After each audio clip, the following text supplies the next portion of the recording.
मुख्यमंत्री एकनाथ शिंदे यांच्या मंत्रिमंडळातील हेवीवेट मंत्री म्हणून ओळखले जाणारे पाटणचे विद्यमान आमदार शंभूराज देसाई हे 7व्यांदा विधानसभेच्या रिंगणामध्ये उतरलेले आहेत।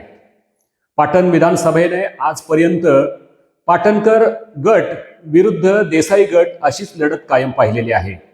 परंतु महाविकास आघाडीच्या जागा वाटपात यावेळी पाटणची जागा ही शिवसेना उद्धव बाळासाहेब ठाकरे या गटाला सुटल्यामुळे या ठिकाणाहून शिवसेनेचे जिल्हा प्रमुख हर्षद कदम यांना उमेदवारी जाहीर झाली।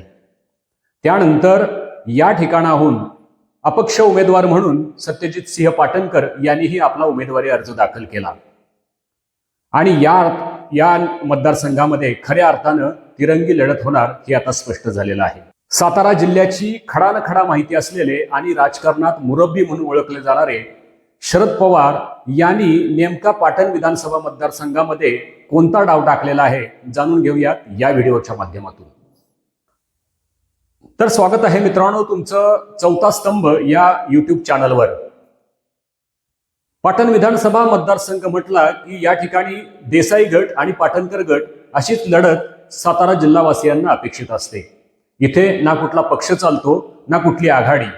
शंभूराज देसाई आणि पाटणकर या दोघांच्या मध्येच या लढती कायम झालेल्या आहेत। आजवर शंभूराज देसाई यांनी 6 वेळा विधानसभेच्या रिंगणामध्ये उतरलेले आहेत आणि त्यापैकी 3 वेळा त्यांनी विजयाची चव चाकली तर 3 वेळा त्यांना पराभवाला सामोरे जावे लागले। 2009 साली तर केवळ 580 मतांनी त्यांचा थोडक्यात विजय हुकला। येऊ घातलेल्या विधानसभा निवडणुकीमध्ये महाविकास आघाडीकडून सत्यजित सिंह पाटणकर यांनाच उमेदवारी मिळेल अशी सर्वसामान्य लोकांची अपेक्षा होती। मात्र महाविकास आघाडीच्या जागा वाटपात ही जागा शिवसेना उद्धव बाळासाहेब ठाकरे यांच्या गटाला सुटली आणि हर्षद कदम यांना इथून उमेदवारी जाहीर झाली। यानंतर खरं तर सातारा जिल्ह्यामधून महाविकास आघाडीच्या माध्यमातून शिवसेनेला 2 जागा मतदारसंघ सुटणं अपेक्षित होतं। त्यामध्ये पहिला मतदारसंघ सुटला होता तो सातारा जावळी, त्यानंतर दुसरा मतदारसंघ हा मान खटाव सुटेल अशीच सर्वसामान्यांची अपेक्षा होती। या जागा वाटपाविषयी अनेक तर्कवितर्क लढविण्यात आले।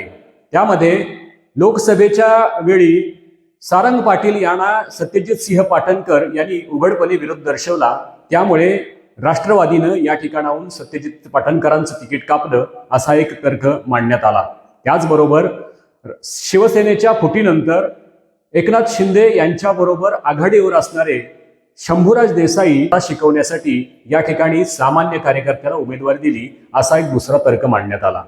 पाटण मतदारसंघाचा विचार करता इथला बहुतांश मतदारसंघ हा डोंगराळ भागातला आहे आणि इथला बहुतांश वर्ग हा मुंबईला कामानिमित्त आहे। त्यातही माथाडी कामगारांची संख्या फार मोठी आहे। माथाडी कामगार आणि शिवसैनिक हे एक मुंबईमध्ये एक अचूक समीकरण आहे आणि त्याचाच परिणाम पाटण मतदारसंघामध्ये होईल असा एक अंदाज उद्धव बाळासाहेब ठाकरे यांनीही लावलेला दिसतो। हर्षद कदमांच्या बाबतीत बोलायचं झालं तर हर्षद कदम हे एक सामान्य शिवसैनिक म्हणून त्यांना उमेदवारी दिलेली आहे।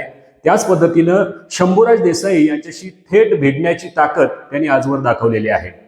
हर्षद कदम यांनी शंभूराज देसाई यांना जन आक्रोश मोर्चाच्या माध्यमातून आजवर थेट अंगावर घेण्याचं काम केलेलं आहे। जी गोष्ट सत्यजित सिंह पाटणकर यांना जमलेली नाही। सत्यजित सिंह पाटणकर हे एक सुसंस्कृत व्यक्तिमत्व आहे। ते शंभूराज देसाई यांच्यावर थेट टीका करण्याचं किंवा बोलण्याचं टाळतात। ती गोष्ट हर्षद कदम सहजपणे करू शकतात। परंतु या त्यांच्या जमेच्या जरी बाजू असल्या तर त्यांच्या उणिवाही तितक्याच आहेत। हर्षद कदम यांची ताकद ही मतदारसंघामध्ये खूपच मर्यादित आहे। पाटण मतदारसंघाला आजपर्यंत देसाई गट आणि पाटणकर गट अशी लढत पाहण्याची सवय लागल्यामुळे ते हर्षद कदम यांना कितपत साथ देतात ही एक मोठी शंका आहे। मंत्री शंभूराज देसाई यांच्या बाबतीत बोलायचं झालं तर मुख्यमंत्र्यांचे विश्वासू सहकारी म्हणून त्यांची ओळख आहे। त्याचबरोबर पालकमंत्री म्हणून त्यांची प्रशासनावर चांगली पकड आहे। त्याच पद्धतीनं सहकारी संस्था, सहकारी साखर कारखाना, दूध संघ, स्थानिक स्वराज्य संस्था यांच्या माध्यमातून कार्यकर्त्यांना ताकद देण्याचं काम त्यांनी मतदारसंघामध्ये चांगल्या पद्धतीने केलेलं आहे। त्याच पद्धतीनं मुख्यमंत्र्यांच्या माध्यमातून तसेच जिल्हा नियोजन माध्यमातून त्यांनी फार मोठा विकास निधी या मतदारसंघात आणला आहे असं त्यांचे कार्यकर्ते सांगतात। तर दुसरीकडे मंत्री शंभूराज देसाई हे सातारामध्ये राहिला असल्याने, तसंच साताऱ्याबरोबरच ठाण्याचं पालकमंत्रीपदही त्यांच्याकडे असल्याने कार्यकर्त्यांशी त्यांचा थेट संपर्क होत नाही, अशी त्यांच्या कार्यकर्त्यांची तक्रार असते. त्याच पद्धतीनं कोयना धरणग्रस्तांचे प्रश्न, पुनर्वसनाचे प्रश्न हे आजही प्रलंबित आहेत. मंत्री असून देखील त्यांना या प्रश्नावर फारसं लक्ष देता आलं नाही.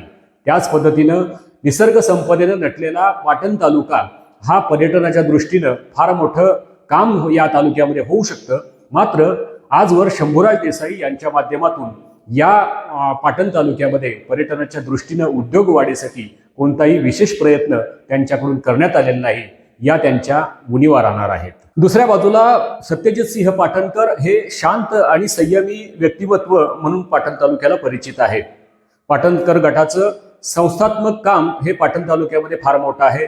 शैक्षणिक संस्था, दूध संघ, त्याच पद्धतीनं जिल्हा बँकेवर त्यांचं असणारं वर्चस्व यांच्या माध्यमातून त्यांनी आजवर पाटण तालुक्यामध्ये आपला गट टिकवून ठेवण्यात यश मिळवलेलं आहे.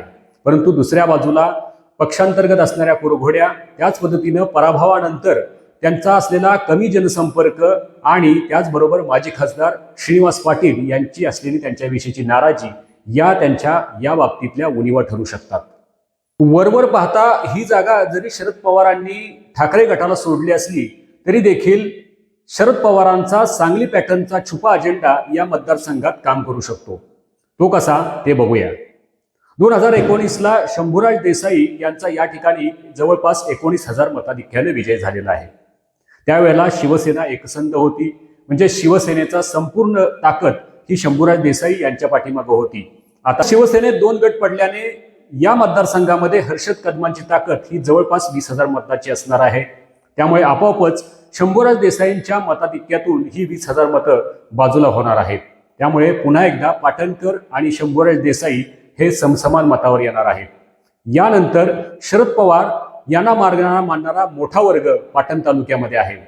तर दुसऱ्या बाजूला ते माजी खासदार श्रीनिवास पाटील यांना पाटणकर गटाला मदत करायला सांगू शकतात. त्याच पद्धतीनं काँग्रेसचे माजी मुख्यमंत्री पृथ्वीराज चव्हाण, हिंदूराव पाटील, नरेंद्र देसाई यांची मोठ बांधून ते पाटणकर गटांच्या बाजूनं त्यांना उभे करू शकतात. एकूणच काय, या विधानसभा निवडणुकीमध्ये शरद पवारांना एक एक जागा फार महत्त्वाची आहे. त्यामुळे शरद पवारांसाठी ही जागा तितकीच महत्त्वाची असणार जितकी महाराष्ट्रातल्या इतर जागा महत्त्वाच्या आहेत. त्यामुळे शरद पवारांचा या मतदारसंघामध्ये हा छुपा पॅटर्न असू शकतो, असं या क्षेत्रातील राजकीय जाणकारांचं मत आहे. तुम्हाला याबाबत नक्की काय वाटतं हे आम्हाला कमेंट करून नक्की सांगा.